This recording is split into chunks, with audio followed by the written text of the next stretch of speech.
All right. Hello, ladies and gentlemen. Welcome back to the channel or to the podcast. This is the second week in a row that I have decided to put the podcast up on YouTube because this one is also quite visual. You're going to have to follow along. It's not a normal conversation that we would have on the podcast with another cinematographer, someone who was actually skilled, that was breaking down how they did something. This time, we're going to talk about my own tools that I use for pre-production.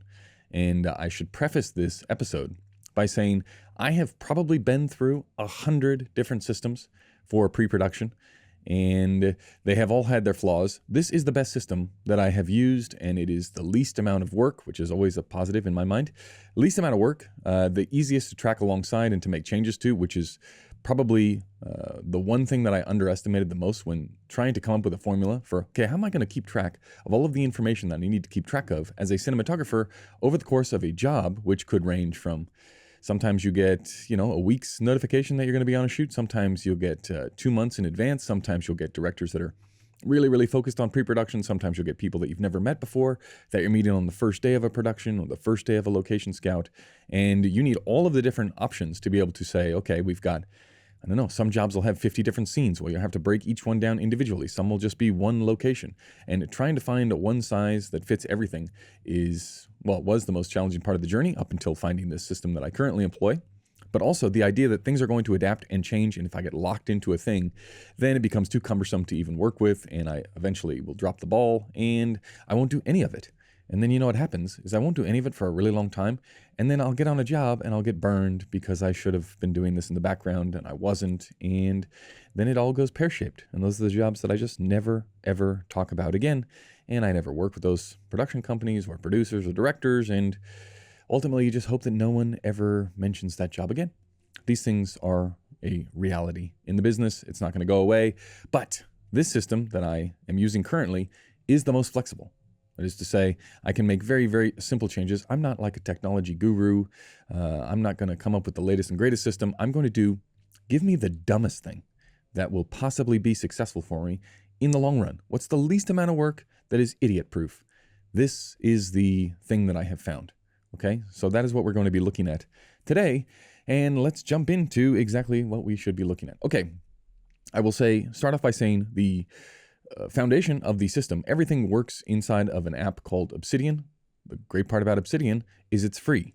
The only part that you have to pay for is if you want to link it across multiple devices. I would advocate for linking it across multiple devices because it gets easier to make changes on the fly. And you'll see that making changes on the fly is absolutely necessary for any pre-production system. If you're going to use one as a cinematographer, which again, I think you should use one as a cinematographer because you will have, maybe it won't be the first job that you do or the second job or the third or the 50th, but there will come a day when you're on a job or you're on multiple jobs at the same time, and let's just paint a picture of you being as successful as you could possibly imagine, right? Jobs coming in everywhere. Ladies, gentlemen, just flocking to you saying, please, shoot my commercial. You are the best in the world. I need you to bring my vision to light for how these Cheerios are going to, fall into the bowl. Only you can do it. And you say, yes, I can do that, right? I'll have to look at my schedule, but I think I can do the Cheerios ad. And then the next week you're working on something else, and you're working on 5 different things at the exact same time, all with different producers, all with different production companies. You don't know what is what. All you know is that you are just, you need a bigger sack for the cash that you have to carry on your back at all times, and let everyone know that you're also super successful. And that is the situation that you should be aiming for, because if you are a halfway decent cinematographer and you've set your business up in such a way that will allow you to do lots of work in the future by not being a D-bag, you're going to get those jobs. And eventually that success will come to you, unless you have terrible taste. If you have terrible taste, there are many other episodes that you can start on to try and rectify that, because that really is the job, and you don't want to be terrible at the job. So Obsidian, free. Things are going to change. Change is good. Not really, because normally when you're on a commercial job and changes are happening, you're going from a phase where there were no limitations, right? That's how pre-production starts out. And that's my favorite part about pre-production is once you get a treatment, or once you read a script, or once you see like initial boards or concepts from the director, the producer, whoever's going to get you initially on the job, that little time in your brain when you're sitting down for that very first time, at least for me, that is the best the project is ever going to look. Okay? If the project looks better at the end of the job, then if it looks better than it did in your head at the start or before you start shooting, something is wrong, right? You're not setting the bar high enough. Okay, if you're achieving what you set out to achieve, I think you're leaving stuff on the table, right? You should be thinking bigger and better and then being slightly disappointed that you weren't able to get there.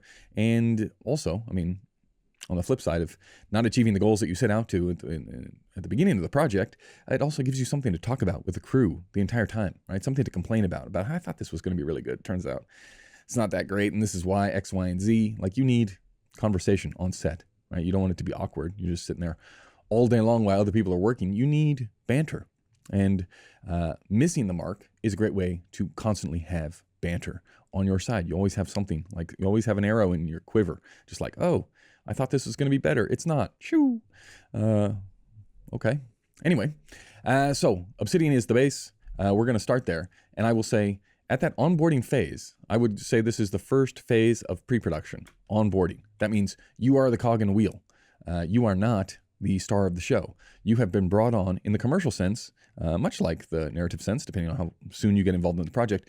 You are a problem solver, right? The production has a problem. They need it to look nice. The director has a problem. They want it to look a certain way. Who solves that? You solve it, okay?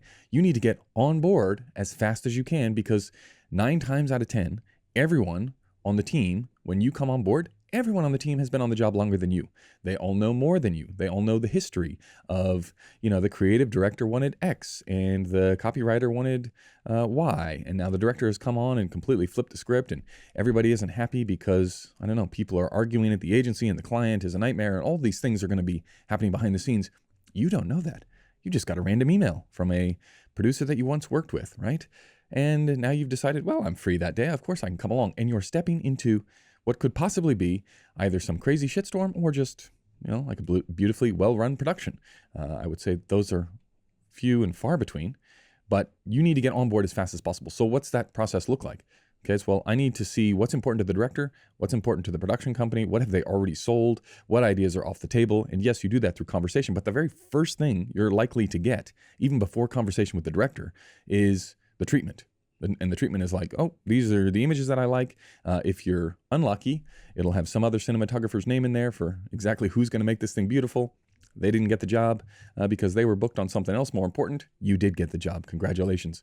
You have weaseled your way into a production. So I would call that the onboarding phase. And how would I use Obsidian in the onboarding phase? Well, I'm going to try and see if there's anything inside of the treatment that I am immediately drawn to and be like, oh, I'm going to take a picture of that. I'm going to take a picture of that. And I'm going to store it in a canvas. If you don't know how to use Obsidian, there are significantly better tutorials than I'm going to offer here. I will say I don't use it as like a note-taking app. I'm not writing anything down except here for like scene numbers and names and things like that, which we'll talk about in a second. But I'm not writing in here at all. Why? Because every time I've tried to write anything, number one, I never go back and read it. And it becomes a huge pain to try and keep track of everything and move it all around. It's like, I'd rather just have a dump of pictures, of things that are important, of images that I need to remember, whether it's location, references, storyboards, whatever it is. I just need pictures. I don't need any words. I'm a picture person. Go figure. So I would say the first thing I'm going to do, I get that treatment and I'm going to take an image of it. I'm going to pull a screen grab of it. And there's lots of different ways that you can pull a screen grab. I will tell you the way that I do it on my desktop from 1996 is I do Shift Windows S. Okay, Shift Windows S. You take a picture. And what I want to do now, what I'm stressing at the beginning of this and trying to get across the line to you, mistakes that I have made, is not making things individual. I want to break up things into as small a unit as possible that I can then keep track of for the entire project. And what do I mean by that? I mean, let's come down to this, let's go to this storyboard, right? I've gotten this storyboard still here that I've taken from a PDF, okay?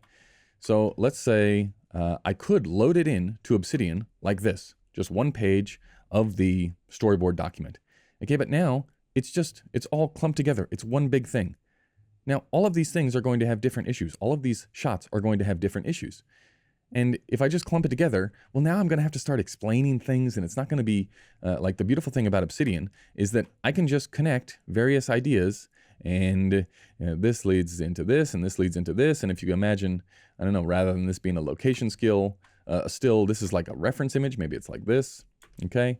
And I want to reference this particular look or this particular scene. Like I need them broken apart is what I'm saying. I need them as small. They cannot be any more divisible than they should be in Obsidian, because there are lots of changes. And every single shot is going to have tiny little changes that if it's not broken up into small micro units and you have to do all of your notes based off of one giant page or something, it's going to be a nightmare. And I know it's going to be a nightmare because it's been a nightmare for me. And then the default setting is, well, if it's a nightmare, then I'm not going to do it. And then this whole system becomes completely useless. So what I would do, and again, this goes for references, anything that I'm talking about, when you pull a still, I want to pull a single still of every one of these. So I'm going to control Windows S here. I'm going to grab this little thing here. This is the wide shot that I'm looking for. And then the beautiful part about Obsidian is you tap here, tap here, tap here, and then you paste it. And then there you go. You got your little still there. And it's saved on your computer. And if you have the Obsidian where it's saved all across all of your devices, ta-da, now I have this little still, okay? Having the little still is way better. Why? Because now I can start to group these like, I don't know, let's say we'll take another one here.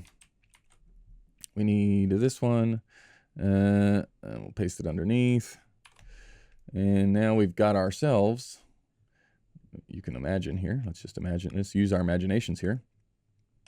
And let's say, we'll get rid of this stuff too. Like these are our two shots for this scene, right? Well, now I can branch these off into, this is the look that, let's say you've never worked with a director before.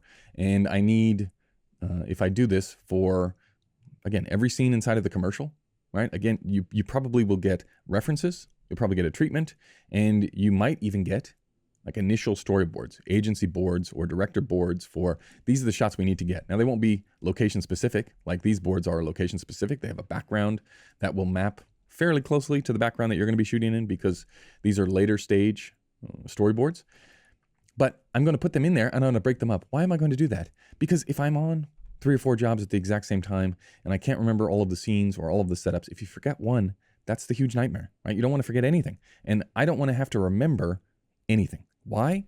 Because I'm a space cadet, okay? I'm a space cadet and I know I'm going to forget this stuff. And forgetting, especially at the cinematographer, like the director of photography level, you couldn't really get a worse sin than forgetting a key element that is promised by a director or by production. It's like if you never promise anything, or if the director never promises anything, it's really hard to screw up, because there is no like, well, what are we measuring against? You didn't say you would make it look like David Fincher. You didn't say you would make it look like Steven Spielberg. You didn't say how you would make it look at all. Okay, well then any images that we get, I guess they're going to be good. Like if I know how to make a good image, then I can just go in there and freewheel it and it should be fine. But if it's like, oh, we need the shot from 1917, like the running along where all the shrapnel is going everywhere and people are passing by and it's this long tracking shot. If you say, yeah, we need that, and then you forget that scene, or you forget that you promised, yes, we could do that, and you don't order the electric cart that is going to drive the operator, it's like, well, that's real bad, like unrecoverable bad. And I don't want to be in a position where I can't recover on the day. It's like, okay, let's say you make a mistake in lighting or the references that you have where, you know, you got them mixed up and you thought, I don't know, maybe I needed a little darker or a little lighter in a particular scene. If you get there on the day and you make that mistake and the director is looking at the monitor and like, hey, wait, like you said, you were going to make this look nice. It doesn't look like the reference that we talked about. You're like, okay, yes, I would not say my mistake. I would say, okay, we're going a different direction than we talked about before. And they would say, no, I only ever talked about one direction. And you're like, okay, yeah, true. I thought, though, we would try something different. Anyway, in the background, I'm thinking, how do I rectify this as quick as I can? You can make those changes. If you forget a piece of equipment, or if you forget one of these big ticket items, you are hosed. And I don't want to be hosed. So I would say, dump it into individual units.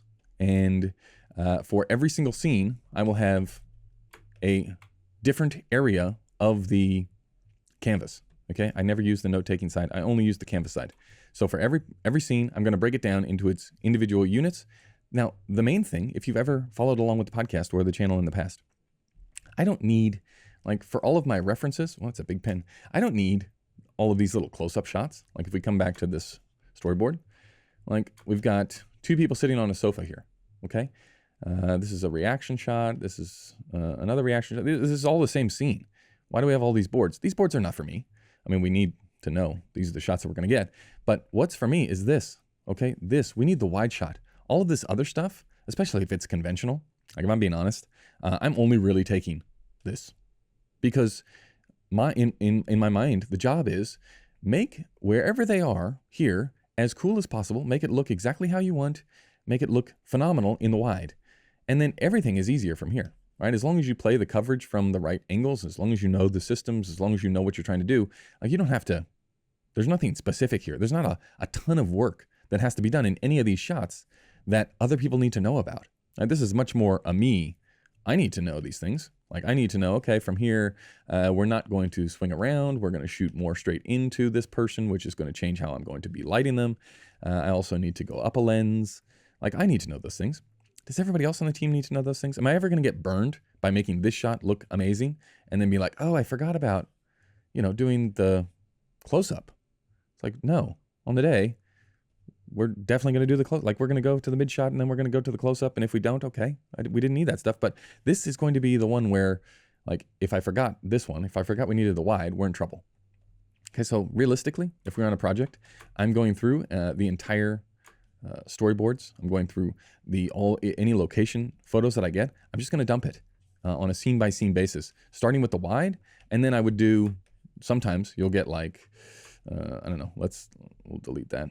Let's imagine that instead of this being a tech recce photo, this is a location photo, because oftentimes, especially on like travel jobs, you'll get a location photo of the location, okay? So I'm going to put that next to it and be, bleep, there you go. Now I never have to remember it again. I don't have to think about it again. It's just every time I come up on this job and I need to have a conversation, we're going to do a Zoom meeting. It's like, okay, how many scenes have we got? We got 4 scenes. We've got, those are the 4 wides that we need.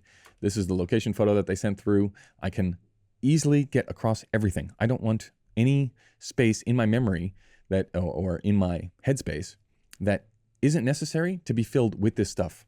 I just want to offload all of it to this particular document. Okay. So from this situation, after you get onboarded, it's like, okay, I've got that. And maybe, I don't know, maybe they want to reference it. Let's take one of these, never let me go references. Okay. So I've got the storyboard, I've got the location photo. Sometimes this will be in the opposite order, but again, this is why you can move the things and it's very, very nice. You don't have to be locked into any one system. And then you'll have the reference, as in, this is what we need it to look like. This is the mood or the style or whatever it is. I don't even write down, because oftentimes when you get a reference, it's not like, oh, I really like a shot of kids in a school. Does this have anything to do with 2 people in a living room? No. Except maybe it's like the mood, okay? Maybe it's the levels, maybe it's the contrast, maybe it's the angle of the light, maybe it's any of those things. I never write that down. I'm not like adding personal notes, because in the past, I have found that is all a giant waste of time. I mean, it helps me to get my ideas across, or it did at a certain point in my career. But nowadays, I just like, you just remember. You're like, okay, that's the reference for that. It's definitely not kids in a school, but I like the lighting. Let's make that contrast ratio work. That's it. No more on the onboarding phase. You've pretty much come across everything. Next up would be, okay, well, what are the things that I need to do after onboarding? After I've understood everything, I've digested everything that I can from the production and from the director, what do I need to do to make the thing halfway decent? And this is the ideation phase. That's what I would call it. This used to be a giant nightmare, right? This is something that took me years of screen grabbing various videos from Netflix, from Vimeo, from YouTube, from wherever I could get them, and building up a library. Now you don't have to do that. Now you can just go on ShotDeck, or you can go on whatever the name, Frame Set, whatever the name of the other ones are. There are tons and tons and tons. If you have terrible ideas as a cinematographer, I'm surprised you can feed yourself. Like this is not the time in the history of cinematography to be low on ideas. If you have any scene, if you have any ability to configure an email, you could probably figure out really good ideas for whatever scene you're tackling. Now, the hard part is then you have to execute that to make it fit within your location and with your budget and the time and all those things. That bit is hard, but coming up with the ideas is not that hard. Okay, so what I would do is, if I was still doing this, I don't do this phase anymore at all, because I have done it so much that I like to come up with the ideas on my own. when I see something like this, I don't have to go. Like in the past, I'd be like, ooh, 2 people sitting on a sofa. Now, if it's nighttime, I'd like to see it like darkened down. What's a show that reminds me that I think of when I think darkened down? I probably think, ooh, first season of House of Cards. Maybe I'll go watch House of Cards and I'll try and screen grab some things. Nowadays, you'd go, okay, shot deck, House of Cards, 2 people sitting there, and you're able to get there much, much faster. But now I don't have to do that. Now it's like, I already know what that looks like. I already know what that feels like. I don't even have to explain the lighting to myself. But I need to get it down, and I need to get the location because that's new to me. I need to get that in a spot just in case there's any bogeys, or you'll get a question from production of like, oh, did we really like location 2 because there was that window in the background that, I don't know, I asked for curtains and shears and now we can't get them, so is that a major problem? It's like, well, here, yeah, it's a major problem. If we can't do curtains and shears on that back window, it's so giant. That's something that I want to know that as soon as I can in advance of actually getting there on the day, because that'll make a huge difference to the final image. So dumping all of this stuff in one location and making it easy for me not to have to remember, that location, because oftentimes you'll look at, I don't know, if you're on a location scout, you could look up to 5 different locations for one location. It's like they'll all have the street names, and everybody in the production will be really well across it because they've been researching these things. You won't be well across it unless you're, some sort of Rain Man savant and you can just remember these names and these places off the top of your mind. I cannot do that. So I'm thinking, okay, what location was that? Like talking on the phone while you're trying to, do whatever it is you do outside of cinematography, and you're talking to the production. They're like, oh, is it really bad that location, Sewell Street has that window in the background? And you're like, oh God, just let me bring up this thing. Oh no, it doesn't matter.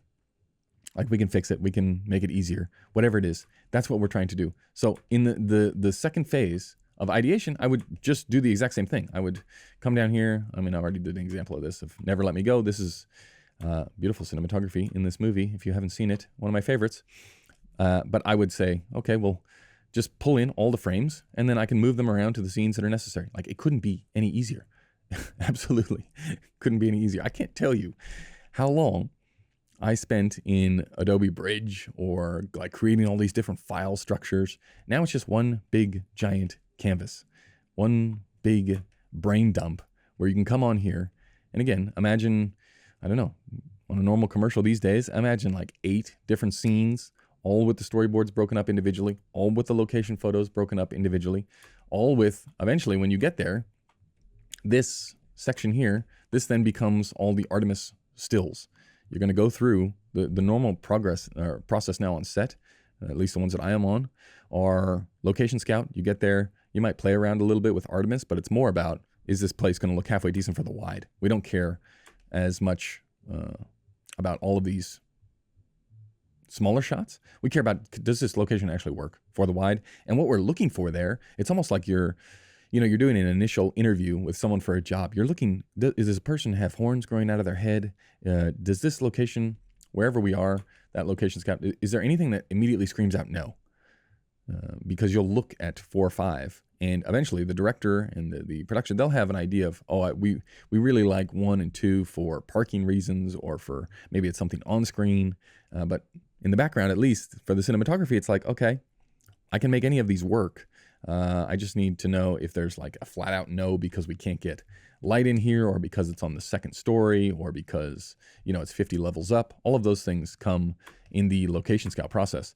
After that, then it becomes about, okay, well, how do we fit our look into the locations that we have?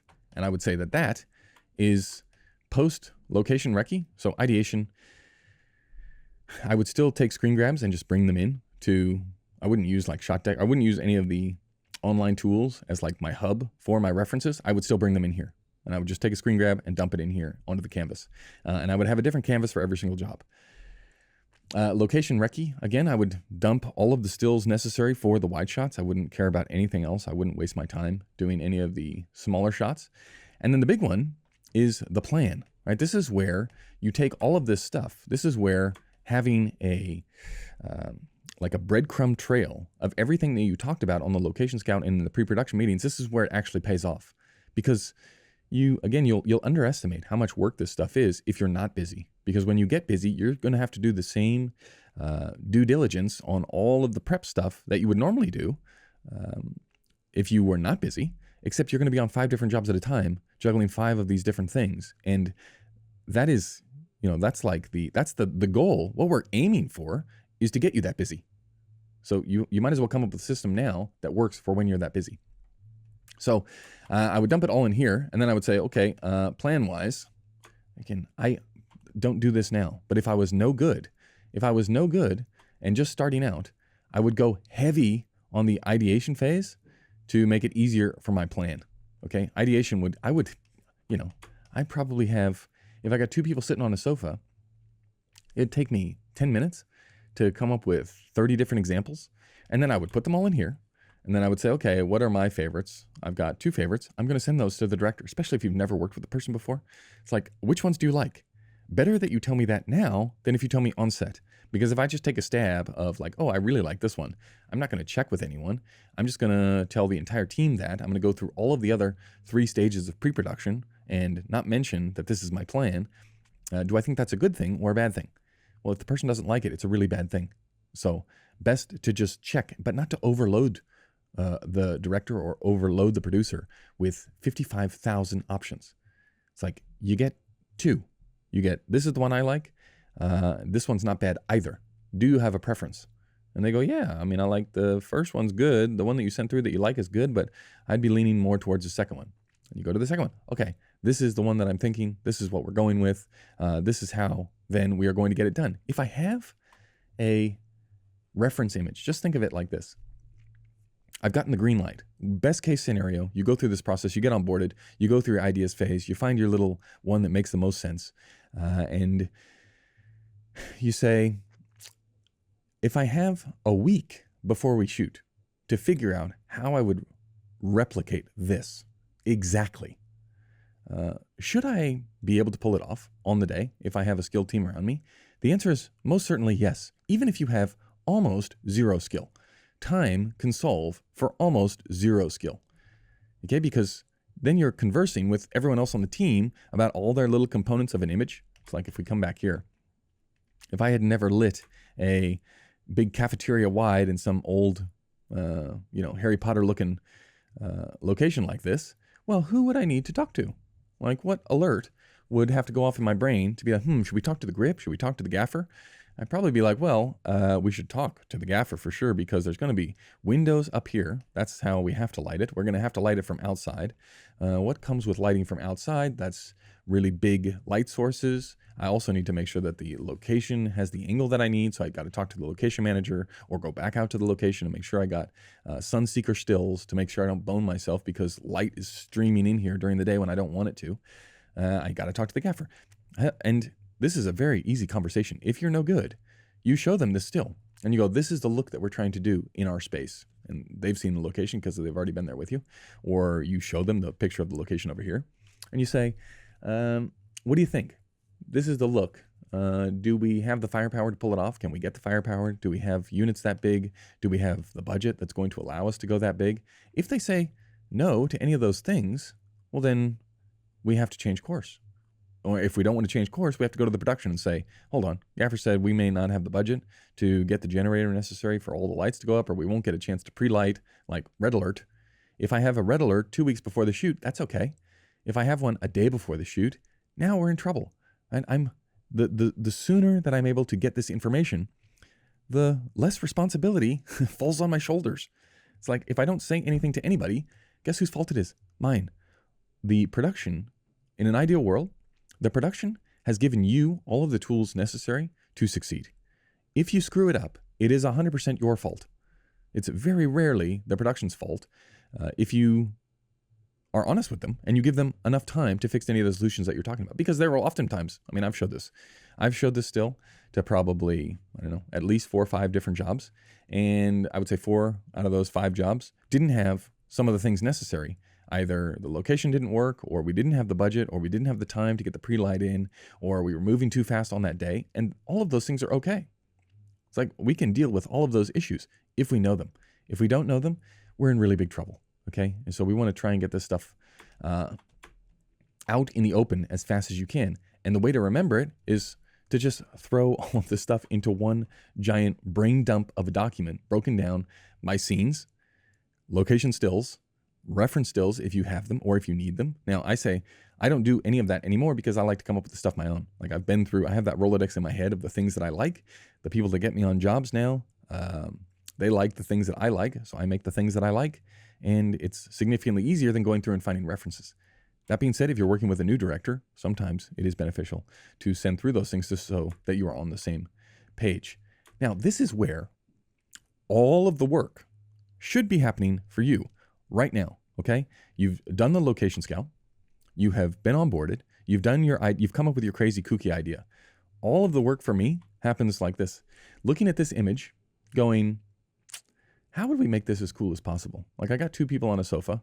I know that if I think about what kind of scene it is, I know it's a bar scene, two people facing the same way. I know the limitations of the bar scene, so I don't have to go in and do all my reference checks or anything like that. It's just like, what would I do? How do I want them to look when they interact with each other? Because they're going to turn this way. And are we going to be on this side of the line? Are we going to be on the other side of the line? You start going through that and thinking, okay, what would actually be good? And then how would I make the wide fit the close-ups that I want? Because in something like this, if we go to the original storyboards, on a commercial that is, 30 seconds long, we've already got 6 shots. So let's say with the supers at the end and all of the stuff that has to happen at the end of the commercial, I'm going to say, let's say we get 3 seconds. We get 75 frames for each of these. It's like, well, there's not a whole lot of time spent on the wide, is there? Even though this is the longest to set up and it's going to require the most amount of work and is what's going to set the mood for the entire job, for the entire project. This is going to set that mood. It's important to nail this, but what's more important is making sure I can make all of these look good in the most efficient manner, in an easy manner, with not a lot of repositioning or relighting or having to think about angles that I've never thought about before. Like again, if you had, we're sort of always looking at these two on the sofa, right? All of the coverage is in here like this. If it was looking this way, and now we had to relight for a new 90-degree direction, well, that's a problem, right? That's a real big problem, and it's going to change how I light the wide in the first place and change how I shoot all of this stuff as well. So knowing, okay, we're just really looking flat on them at all times, all of my work, everything that is going to set the project up for success is me sitting down by myself and going, okay, these two are going to face each other, which means if we're on this side of the line, which you talk to the director and you go, yeah, we want to be on this side of the line for whatever reason. I know that I want to light from behind them for the key. But that normally doesn't make any sense in a bar scenario like this, where, I don't know, you're going to have the TV playing from over here, like front filling them, which is not a great look. I could put a prac up here. Okay, I'm definitely going to want to put a prac. Could I get away with a prac on either side? Maybe I can. Okay, so I'm going to go prac. But then I need, like when she turns, and when she turns this way, I need something to be able to light her face from upstage. So what am I going to get in over the top? Do I put a little prac on the background? Like here, if we come here to the actual location, it's like the conversation goes, well, do I put like a little prac up here and on this thing? And then when she turns this way, then for all of the mid-shot coverage, this can be lit from that supposed prac, right? That prac that's behind them, or maybe the prac that's over to the side. Like I'm selling, how can I make the things that I'm on selling in the wide work for all of the coverage? Once you come up with that plan, which should be, days and days before the shoot, days and days before the tech recce, right? The tech recce is where I'm going to have to explain all of this stuff. So I'm doing this all as far in advance as I possibly can. And go, okay, well, I've got a little plan. Let's say in this scenario, it'd be like, well, I'm going to put a prac. Let's go to the actual location.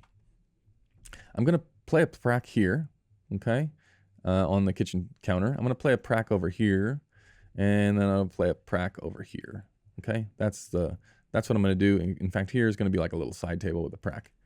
Now, when they turn and look at each other, and I'm actually shooting, let's see, like this shot here, oops, over here, okay? I'm going to be lighting, using that prac that was behind them, I'm going to be lighting this way. So shadow to camera, and using that prac as our main source for our key. And then the other prac that was behind her in the wide shot, I'm going to use that for like a little edge light. Okay, and I'm going to have to think of something for the background, yes. But does that work for all of my angles? Yep. Okay, now what does that mean I can do in the wide shot is if I know I'm going to need a soft source from over here to shoot her angle, well then why don't we just build it into the wide shot? Let's just put a backy soft light in here from the beginning, and then we can just lower it to actually shoot the coverage.